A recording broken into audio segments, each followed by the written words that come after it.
Hi, friends and fam. I did say I'd be back to read you an excerpt or two from my novel, Improbable. Remember, I wrote the cohort trilogy. Well, this book is not in the trilogy. This book is the cohort Generation Next, and it's book one. It's the first in the next series.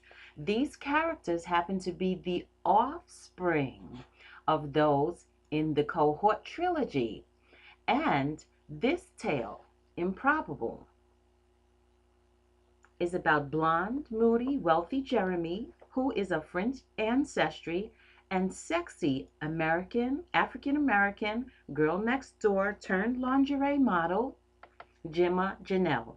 Now, the portion I'm going to read you today takes place in the beginning of the book, and Gemma and Jeremy, they are probably about 14 years old, so they are quite young. We're going to jump right in.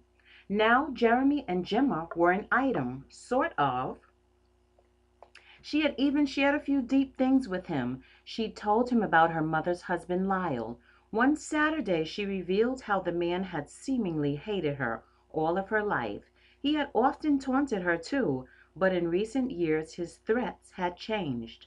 They'd become sexual in nature. Gemma didn't look at Jeremy when softly she admitted she felt like Lyle had been gearing up to rape her. She hugged herself, although it wasn't cold out. How can I tell my mom that about her husband? How would I say I'm scared of him, of what he might try to do? I can't tell her that he said I'm a hellion and that my fathers let me run all over them.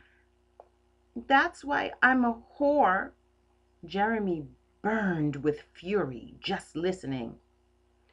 I I haven't even had sex yet, Jer. Oh, and he said that as fags, my dad and pops are gonna burn in hell right along with me. Gemma sighed. All of those things are the reasons why I didn't go to New York this summer. But you always go to see your mom and your brothers and sisters, your grandparents too. He knew she saw even others. Gemma shook her head, and her huge naturally kinky, chestnut-hued ponytail bobbed behind her. I just couldn't. Not this time. Jeremy said he understood. He also said he really didn't want her going if she might wind up in a situation that could have been prevented. He squeezed her hand. Seated on the large stretch of beach between their homes in the rear, she faced him. Thanks for listening, because I don't know of anyone else I could have told. It's it's embarrassing. I only told Heather G a little. Undoing the scrunchie that held her hair, she let it fly free. To him, in the summer breeze, it appeared like a voluminous, soft, fragrant, sunlit cloud, one that he wanted to touch. She leaned back with her eyes closed and her face turned up to the sun. Yet she didn't see him, as her hair flew madly, sexily about her head. Yet Jeremy saw her, more of her than he could stand, and his long khaki shorts became too tight. Like his bulge that tried to burst from his bottoms, so did her boobs. He noticed. They attempted to erupt from her tangerine-colored, rhinestone-studded bikini top. Man, were her tits beautiful. He noticed her thighs, shiny beneath her teensy denim skirt. Her impossibly long legs, shiny too, were crossed at the ankles on the yellow striped beach towel beneath her. Suddenly he wanted to touch her, like he had touched others. He would begin with her string top, that he would slip his fingers beneath, to feel the nipples that made him ache and harden. He loved boobs, loved staring at them in magazines or online, and hers he wanted to taste and squeeze. They were so enticing. The size of grapefruits, they appeared inviting under the triangles of fabric that barely covered them.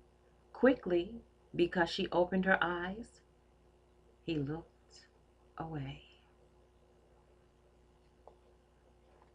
Well, that's just a small portion. That's in the beginning, but I told you that my novel, Improbable, it's undeniably sensual and riveting. It's a tumultuous story of love and coming of age. And we've got some villains in the story. We've got some things that will make you laugh out loud. Some things that will make you say, what the? Oh, it's got some twists and turns. I'm here to tell you. So, get your copy at Amazon or go to Barnes& and Noble online.